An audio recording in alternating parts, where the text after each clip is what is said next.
My time is as precious to me as everything else. And if you don't know where you don't belong, you never get to discover the places where you do belong. So it's really becoming so discerning that I'm willing to say I will work with fewer at a higher price point. Hey, welcome to the podcast where dreams meet determination and success is just around the corner. I'm your host, Suzanne Taylor-King, and I'm here to help you unlock the full potential of your business and your life. Welcome to Unlock Your Way with STK. Let's unlock your path to success together. Hello, everyone. We are here for a special edition of Unlock Your Way with STK with one of my incredible mentors, Dr. Dorothy Martin-Neville. And I want to just say she has been guiding visionary leaders through transition to the freedom of transformation and developing their legacy. And I'm a little biased because in the last 2 years, she's helping me do exactly the same thing. Welcome, Dr. Dorothy. Hello, and I'm so glad to be here. I know, this is so exciting. This is fun. The feedback from last time you joined my coach's conversation was so incredible. That's why we're here today. We're here because everybody was so interested in what you had to say. And this idea of having a mentor and how so many questions I get. What does that look like? And how has it helped you? And how has it benefited you? And paying it forward for me has been incredible. So having a couple mentees myself has been absolutely amazing. So thank you for that. You're most welcome. I love working with you. Oh, thank you. All right, let's talk pivoting. Because I love reinvention so much. It's part of my business model. I want to dive into this idea of pivoting careers. And it almost seems you're a master at this. You have done it numerous times in your life where you've pivoted your life and your career. And I want to dive into the strength required not only to do that, but the motivation to do it. What was your first pivot that when you got to the point where you knew it was time to change directions? Well, since we're speaking about careers and life goals, I would say way back in my years as a Catholic nun, as Sister James Marie, when I had wanted to be a social worker and I was doing social work, which I thought would be my career for the rest of my life and within the context of religious life. And at some point realized that it was really much more about following the rules and doing procedures that this was in Massachusetts. Every state has its own rules and regulations. Doing things that I didn't necessarily believe were the best things for my clients. I was in a residential treatment with kids from 6 to 16. So I was house mother for girls from 10 to 16. And I learned an immense amount working with social workers, psychiatrists, psychologists, and so forth. However, I thought there were so many other ways we could do this, so many other ways we could move forward.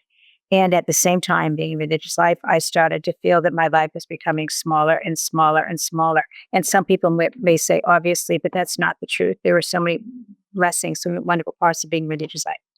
But that for me, I needed more. I needed more for me as a human being, and I needed more for the people I was going to be working with. So it really required a huge amount of strength, a huge amount of fear, because you find what you think is that perfect place for you, whatever that looks like. You found the perfect place for your career, for your life, to realize it's not. You've outgrown it. And to say I've outgrown it or I've grown beyond it is frightening because you're walking into an unknown. There's excitement and joy walking into an unknown, but there's also fear because there's safety and security in where you are. And then you realize I can choose safety and security and be progressively less happy or take a risk of coming alive and going forward. And so I did. And when I left and went back out and thought I'll just find a job doing what I do, but as a layperson, as somebody who's not religious. And then realized, wait a minute, when I went back to where I grew up in South Boston, realized I had nothing in common with all the people I had grown up with and thought, all right, then I've got a clean slate. If I was to do anything in the whole wide world, what would that look like? And I think we need to get there. If I could do anything in the whole wide world, what would that look like? And when I took away all shoulds and expectations and thought, I want to see the world. I want to see this vast world that I live in that I've never been exposed to. And to me, the most logical way to do that was to move to Manhattan and become an international airline stewardess. It made perfect sense to me. What a jump. And I know. It does make sense. Now now, I will say it does make sense looking backwards. Connecting the dots backwards, your journey makes so much sense. Each step makes so much sense leading you to where you are today. But this idea of making a jump in the moment, you have no way of knowing where you are going to end up not a making that decision. right, not a clue. And I went from it wasn't just a career shift. I went from wearing a very long black habit that has layers and layers and layers of material serge, which is a very heavier than wool material, to being an international airline stewardess wearing micro mini skirts and thigh high boots. And so the complete cultural shift was absolutely dramatic, absolutely dramatic. Living in Manhattan, going clubbing on Third Avenue, and just when a month before I was in a long black habit in Massachusetts, and yeah. So when you make changes to follow where your soul or where your essence is calling you to, where you know in your heart, your intuitive self says, we need a change. It's trusting. It's trusting you. It's having such faith in yourself that this no longer works for me. There was nothing wrong with that decision. It was an exquisite decision. It was the perfect decision for the moment, whatever our career choices. But that doesn't mean that's the rest of our life. And it's having that freedom to continuously evolve, to continuously become more and more of who you're called to become, as well as to impact the world in dramatically different ways all the time. And so becoming an international airline stewardess, I can assure you, when people found out where I came from, I became the confessional. I mean, more people had more things to share with me, trusting that I would, without judgment, be there to support them. And traveled over a million miles, saw many, many, many countries, and discovered a life I never knew was possible, much less possible for me. So, yeah. And what it did, however, in the long run was allow me to see that there's infinite possibility if you're willing to take them. There's infinite possibilities for who we can become and what we can do on this planet. I think that's the intriguing part for me is this idea that making a jump that there's no way. I mean, you could have intuition and you can have, a gut feeling, which I'm sure you did, but you really have no idea where you're gonna end up and what opportunities lie in front of you because of that decision. Looking back now on that decision, what was made possible for you at that time in your life making that decision? So many things. And again, as you just said, we have no idea what we're going to be exposed to, what opportunities are going to show up, what parts of us are going to come out that we didn't even know existed. And what I discovered living in Manhattan and then ultimately out in Flushing and Queens, um, what I discovered is that there is so many right ways to do things. I think most of us were raised with the one right way to eat, the one right way to do this, the one right way to do that, when there are many right ways to do so many things, as long as we are not hurting anybody else. There are many, many right ways to do pretty much anything. And whatever works in your integrity, whatever works for your truth, whatever allows you to become more of you is the correct way for you, not the correct way for the world or the correct way for you. And I really learned that repeatedly by being exposed to people from all over the world, people who came from all kinds of countries and states to become stewardesses or pilots or whatever in the industry, as well as people I met socially. There was a whole other world, growing up in the housing projects and then joining a modeling agency in New York City. It's like who would have thunk? Who would have imagined such a thing? So there's so many, many realities that show up, and which then let me know that the rest of this life is absolutely an unknown. It will unfold as it unfolds. Oh, that's such a beautiful trust that you have in yourself, and I think that's one of the things that makes you so appealing as a coach, as a mentor, as a teacher, because you've experienced so many it's almost numerous lifetimes of knowledge and experience that you have. And that's really enabled you to help more people because of the different understandings that you have. And I would encourage anyone listening who's a coach or a consultant, if you've only done one thing in your life, to experience those other things that so you can have more perspective and help more people. I think it's just a gold mine of experience that you're sitting on. Do you think there was one thing about your personality or your makeup that made you more resilient, gritty, available for that risk of pivoting? I think I came in as somebody who just loved life and loved people, right? But I also believe that because I grew up in such a violent home and in the inner city, that there was a fighter in me. There was a survivor in me. There was somebody who was not going to allow the world to stop her, right? And I needed to connect with her. I mean, obviously, I didn't have the terminology, but I needed to connect with her early in order to get through what I got through for those years that I lived in that home.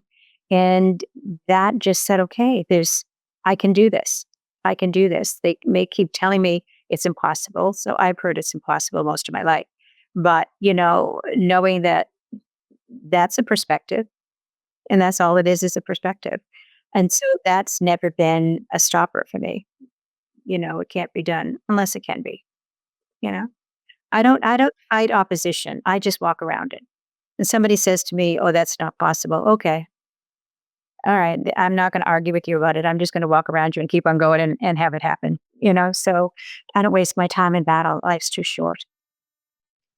I love that, and I think it's so inspiring for me getting to spend, this time with someone who just demonstrates what they do. That's always been very important to me.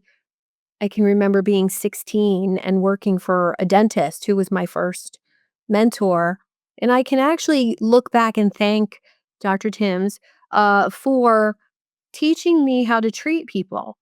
Um, I had wonderful parents and very nice, kind, wonderful people, but Dr. Timms taught me how to treat patients, connections, with compassion and empathy, and just by doing it. And that's what I love so much about you is you actually mentor me by doing it. And which brings me to my next really sassy question. Um, is do you see any future pivots for Dr. Dorothy? Oh, of course. I have no Ooh. idea how many future pivots are out there for Dr. Oh, there could Dorothy. be more than one? This is Oh really my exciting. goodness. If I'm here for another 20, 25 years, who knows how many more pivots I may make. Yeah. I don't plan them. I just know when it's time to go to the next level, the next place for myself personally, as well as for my business.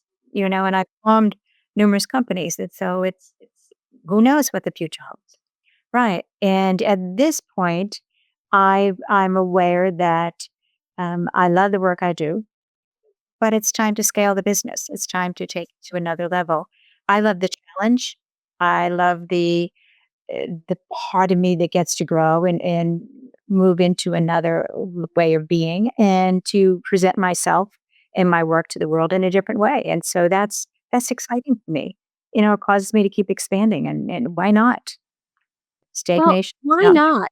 That is Yep. such a great question to live your life by. Why not? Instead of, "How can I?" Or, "Oh, I don't know if I can." Why Oh, not? no, why not is Yes, my standard. I love it. I love the idea of, you know, not being content with the status quo. You could easily stay where you're at right now for the rest of your coaching career, as could I. And I think the idea of always growing, always learning, and adding that growth and learning to what you do, and you have something so incredible. You have a 4-year curriculum that I remember when I saw it in the notebooks, I had to sit down. I "What is that?" in those notebooks. And you said, "Oh, that's my 4-year curriculum." And I remember it like it was yesterday, and I said, "Do you have digital versions of all of that?" And you said, "Why, yes, I do." And I had to sit down.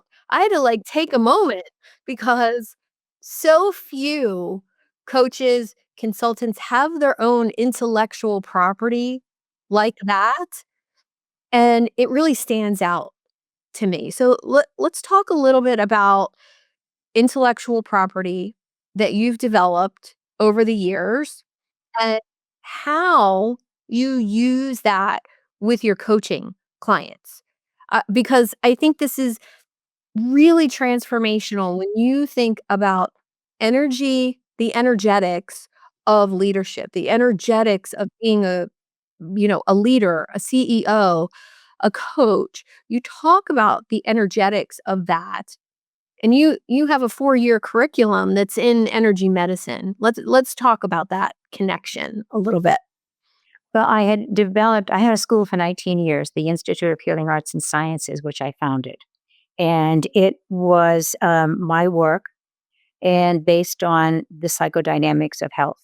And my doctoral dissertation was in the psychological and spiritual causes of physical disease and disorders. And so I really studied it. I became certified in 9 modalities of integrative healthcare, 5 of which were in Eastern medicine, and really started integrating that into my therapy practice, seeing 42 patients a week for 20 plus years as a psychotherapist, and integrated all of that in. And then recognized that certain personalities present with particular diseases. Different personalities develop different diseases because they hold their stress differently. They hold their emotions differently.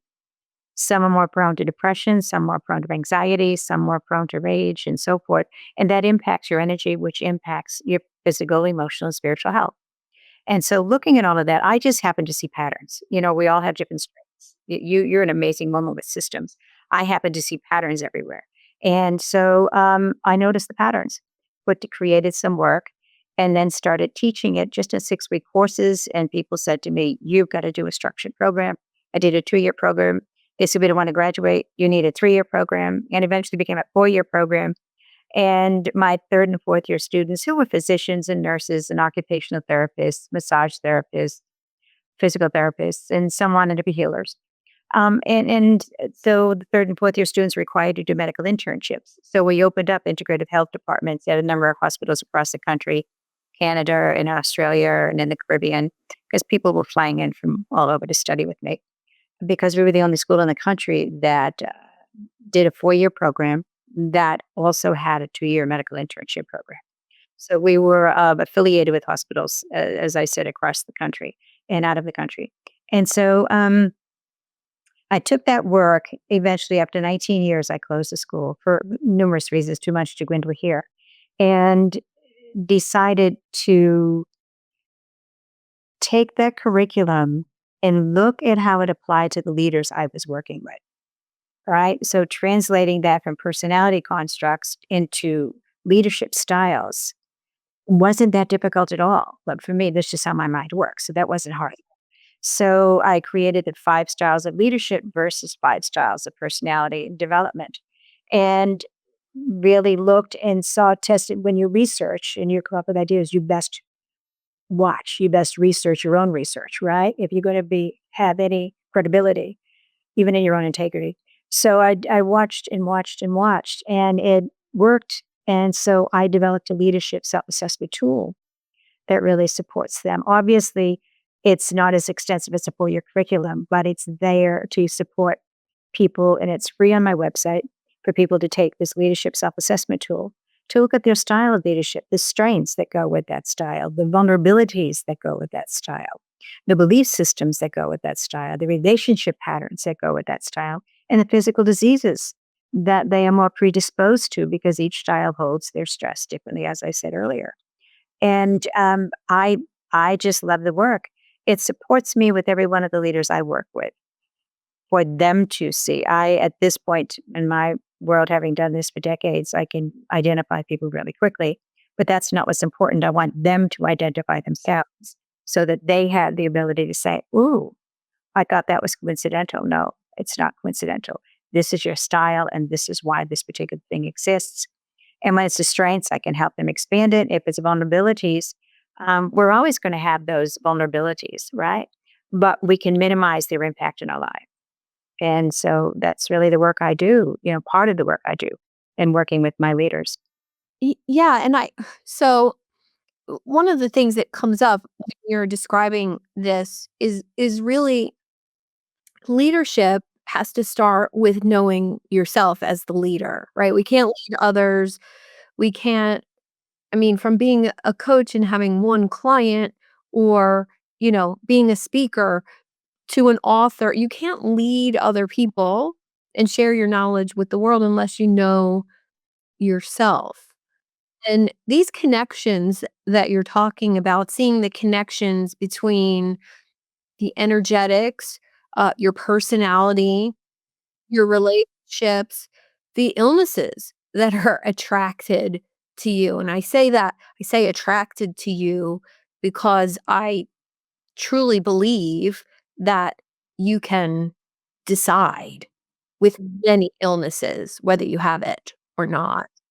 Um, but what I think is really, really key here is knowing yourself and you're asking your clients to know themselves at a very deep level so that they can be a better leader. What happens when that's scary to somebody or they're not willing to see those true sides of themselves? Well, let's back up and say there's also always going to be fear there. Yes. This fear in discovering things about ourselves because we don't know what that is, right? I remember one client said to me once, "What if?" I said, "I want to take you back to soul level awareness, to essence. I don't care if it's soul essence. The word is irrelevant to me. Take you back to the understanding the essence of who you are." And they said, "But what if I don't have an essence? What if I don't have a soul? What if I don't?" That's like, oh, I hadn't thought about that fear before. Um, Again, there's so many different things we have to be wide open to. I'm not gonna say, "Of course you do. Get over it." It's like, "Oh, let me meet you where you are." Uh, and then help him identify the ways in which he recognized that some intrinsically didn't feel right or felt perfect for him. That inner knowing is what we're talking about. And so it's to me, how do you bring people back? How do you bring people back to themselves? And when I'm able to do that, and some are frightened, and yet I can let them know they're not going there alone. I'm walking with them.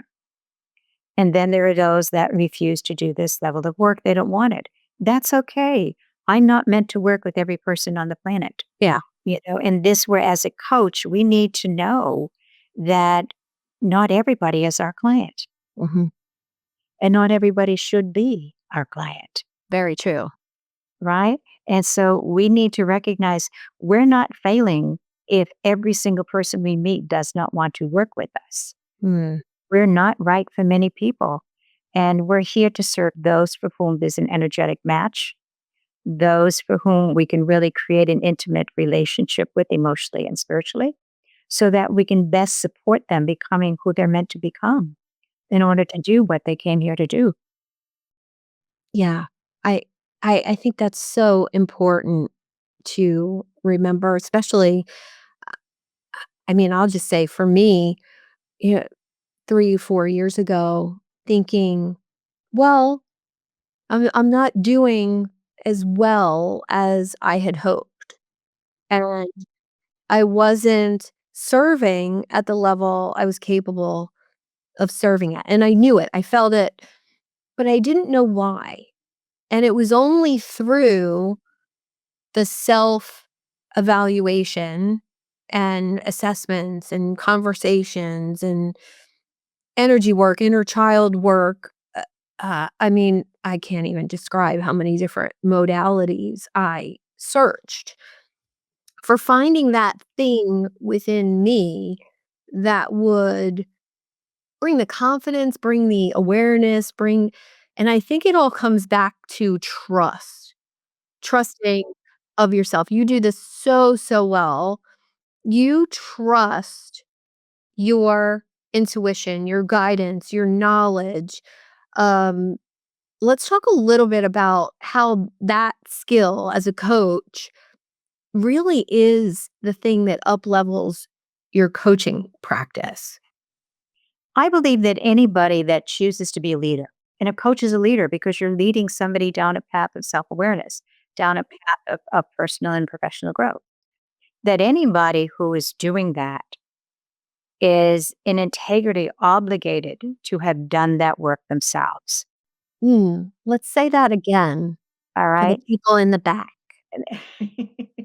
If I am going to say I have the ability to lead you down the path of self discovery, to lead you down the path of understanding the stories you're telling yourselves, to understand the ways in which you sabotage yourselves, to understand the ways in which you have minimized your view of who you truly are and the impact you can have in the world. I had best have done that with myself beforehand. Mm, If I have not done, and none of us have done to the day we go home, but if I hadn't done extensive work with myself, extensive levels of self discovery, extensive levels of self and healthy criticism, how are you setting yourself up? What did you do? Never out of integrity, but just believing in small, believing in playing it safe, believing in whatever the case may be. Nobody likes me. Nobody ever wants me around. I don't fit in anywhere. Whatever the story is we tell ourselves. Until we're ready to look at that and see that it's a story, we don't recognize the power of stories in our lives. So, how are we going to help a client see the power of their story in their life if we haven't been willing to identify the power of the story in our life? yeah. Right. So, to me, it's really, yeah, get certified, get all of those. If you want to belong in national global organizations, do so. But get the training. But even more importantly, do the inner work that's required to have the ability to bring yourself to immense freedom, so that having walked that path, you can advise somebody else down a similar road. I love the integrity of it too. You know, for me, I just had a conversation yesterday, about overcoming objections with a group of coaches. And it's not my group of coaches. I was invited to speak to them because of my perspective on overcoming objections. And I started off the talk with, I don't do that. And everybody was like, well, what the heck is this talk going to be about then? If you're not going to teach us how to overcome objections. And I said, for me, if you have objections about working with me, it's too expensive, I don't have time, whatever, That's not my job to overcome them for you. That's your own limiting thoughts about yourself, or maybe it's a bad business decision to make the investment. And I I really was a little nervous about this conversation, about really standing in the belief that I don't overcome objections. If you have an objection, it means I haven't explained the transformation well enough to you, or you don't understand, or you don't need it. And at that point, I'm not going to argue with you. I'm happy to coach you around that. And you do this so, so well. When I have challenged you or had a limiting belief, you don't tell me your belief and why I shouldn't think that way, or you always have this way of having a conversation that gets me to see another perspective within myself. And you said something the other day, and I think what this is called is soul alignment. Um, Helping me and the other people that you serve see their own value, journey, whatever it is, and feel the alignment of that and how to bring it to life in the world and what that looks like as a leader. And it really resonated with me when you said that the other day. Thank you. You're welcome. You're welcome. I'm glad. What does it mean for you to feel that way about yourself? I can't imagine going through life without feeling that way. Not a moment do I want to say that anybody's life, mine included, is always marvelous, is always in great synchronicity, is always working beautifully. The difference is when you spend much of your life in alignment with who you truly are, and for whatever reason you step out, something didn't work out, and you know, God, I've never really done any good. It's been pure luck. I really don't know what I'm talking about. And you start down that road. When you live in alignment, walking down that road starts to feel like, oh my God, this feels horrible, and then you come on back. The difference is when you live over here, it feels familiar. Mm, And that's where you stay. And that's frightening to have the ability to believe in yourself, because what if you're making a mistake? What if I really am small? What if I really am limited? Really, what if it is impossible and only they have the ability to get there?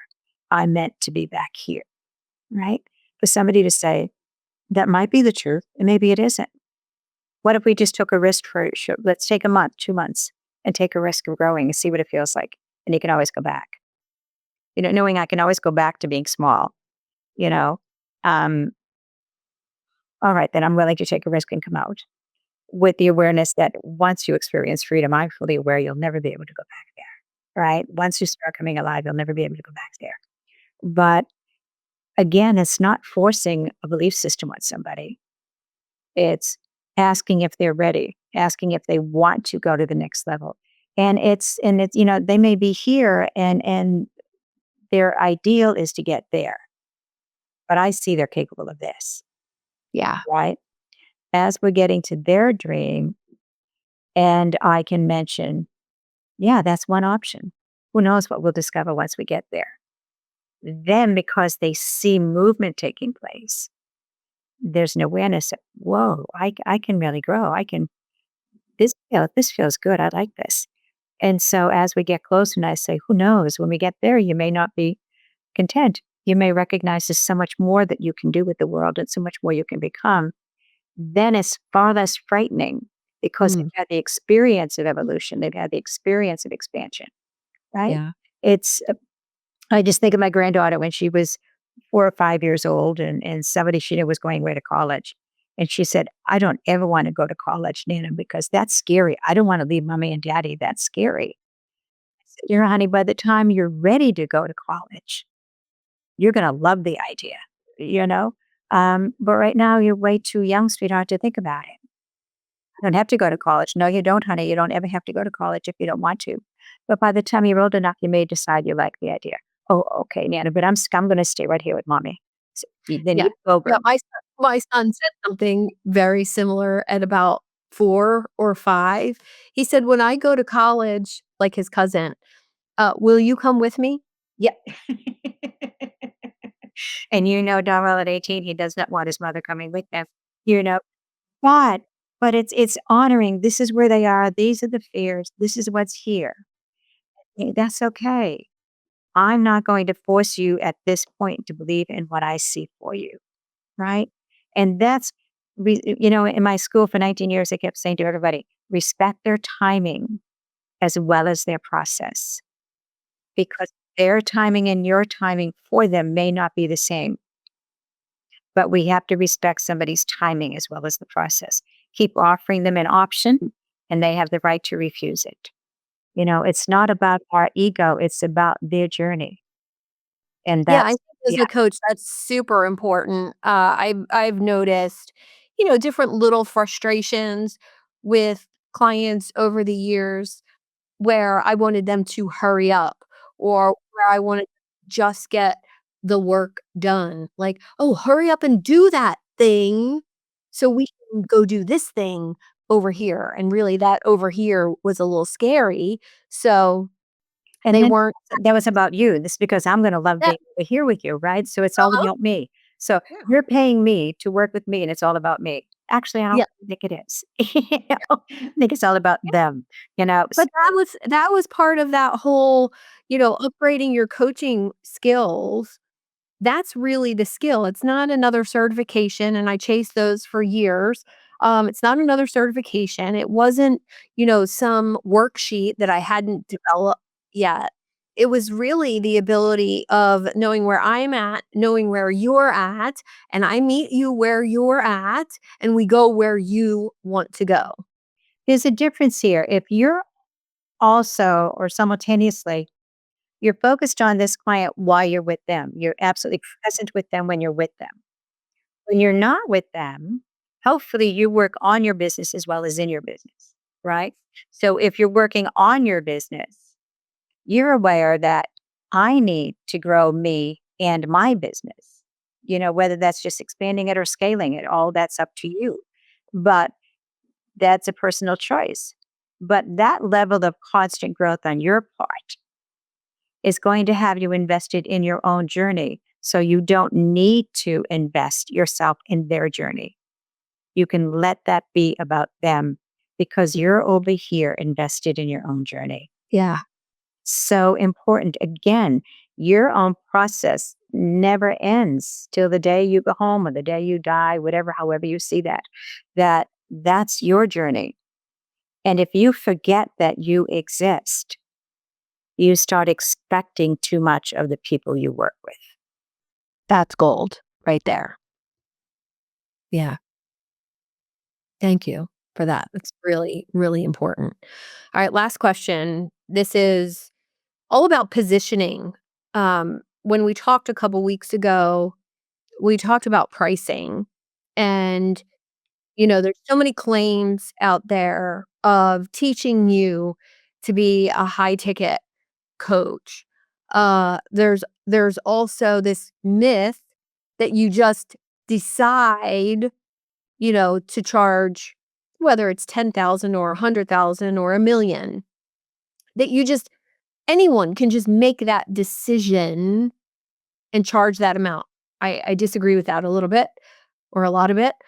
But when you decided to raise your prices, and I remember you being about 25,000 and you went up to 100, there was a conversation that pricing, when you mentioned it to someone, actually disqualified you for a networking group. Like, "Oh, no, your ideal clients and referral partners are not in this group.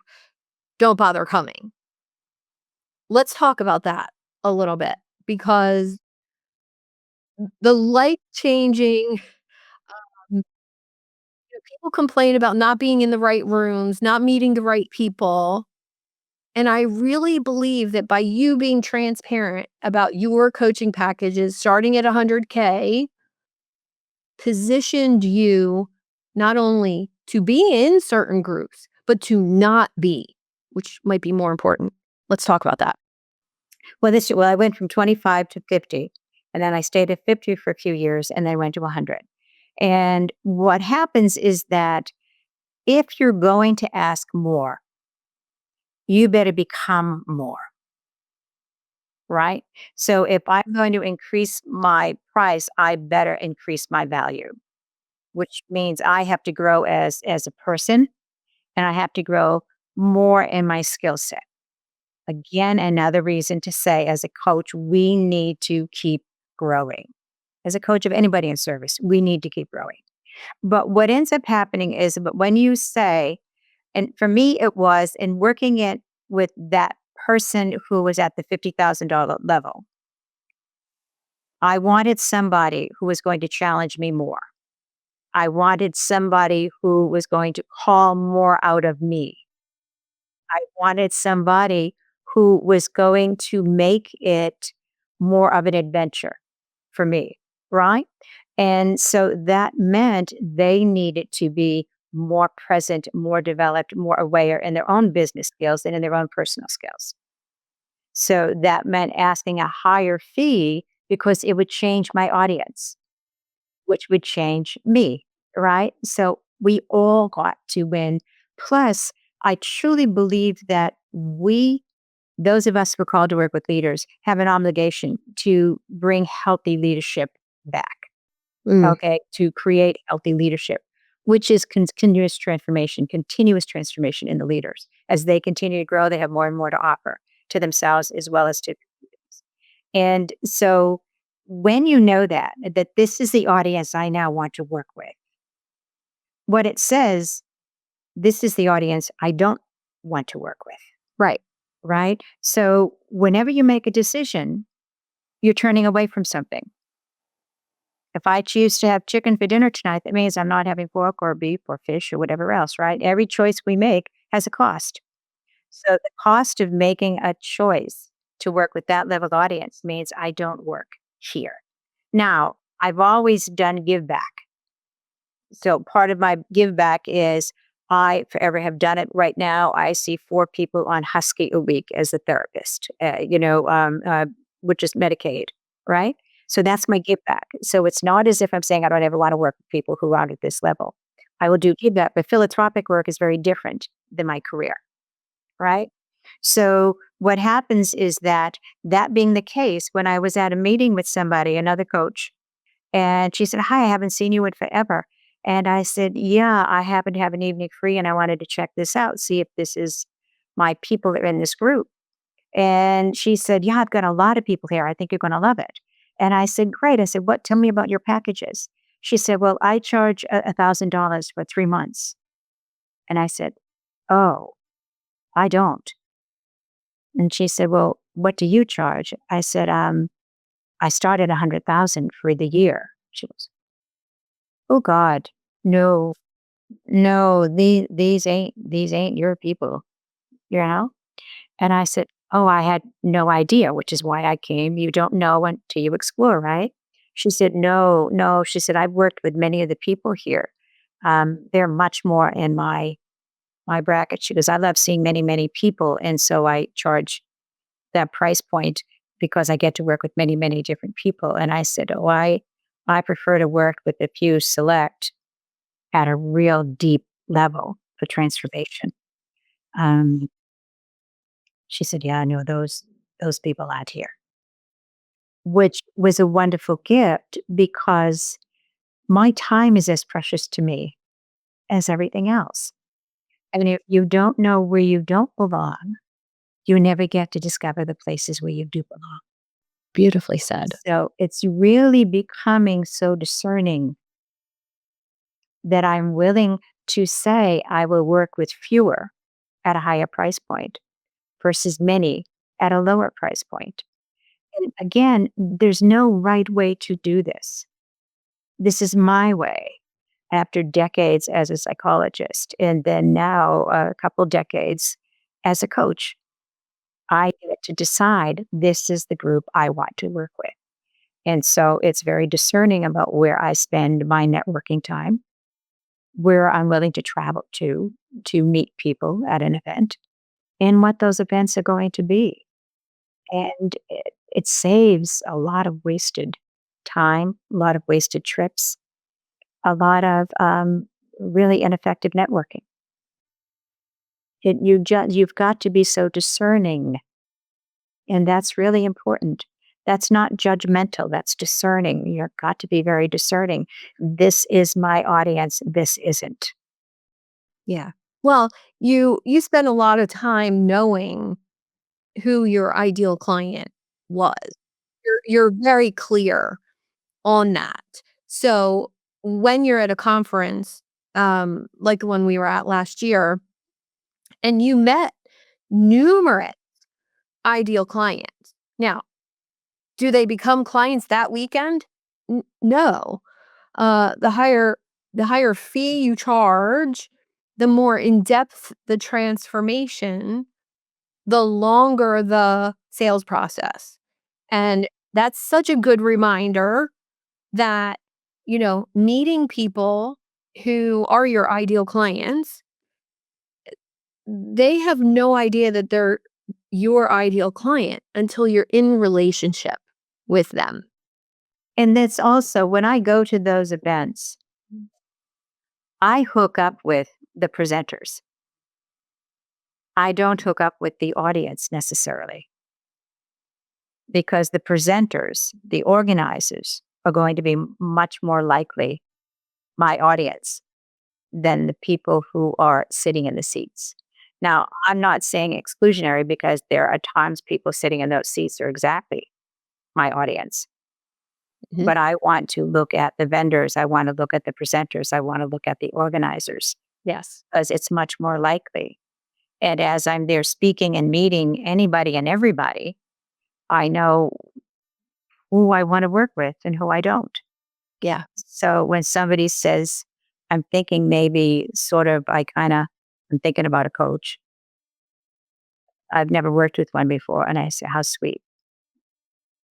This is not my person. Right.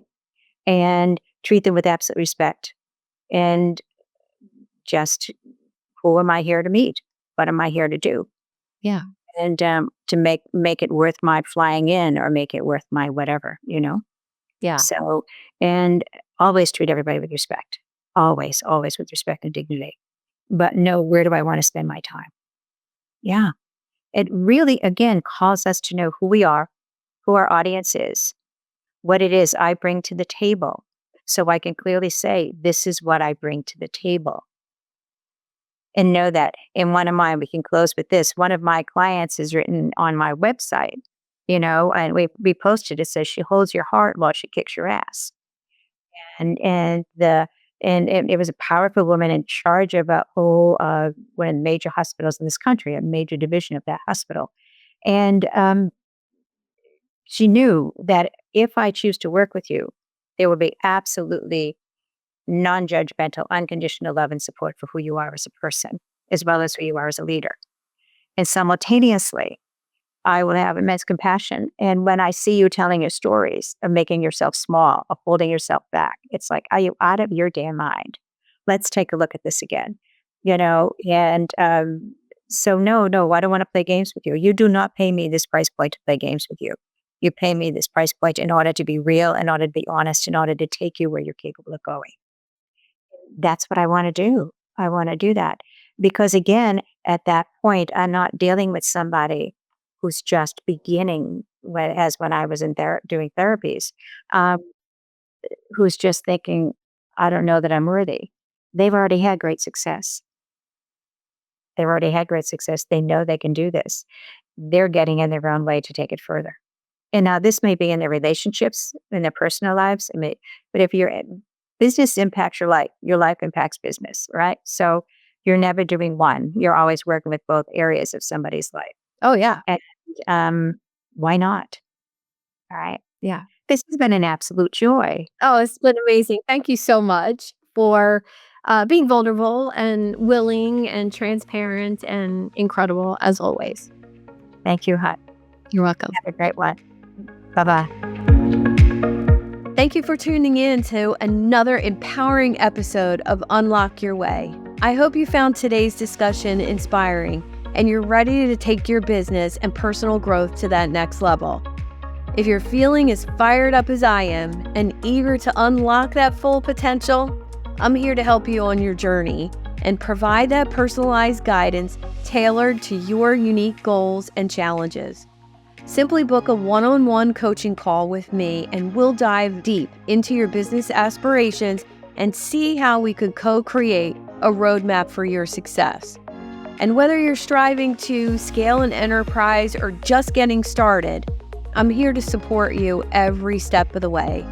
To schedule your coaching call, simply visit the website at unlockyourwaywithstk.com, click on the Book a Call button, and we'll turn your dreams into that reality. Subscribe and review on your favorite podcast platform and on YouTube. Plus, you can join over 800 entrepreneurs in the Idea Lab Facebook group. Let's make success as an entrepreneur happen together. Until next time, I'm STK. Keep dreaming big, stay focused, and most of all, have fun while you're doing it.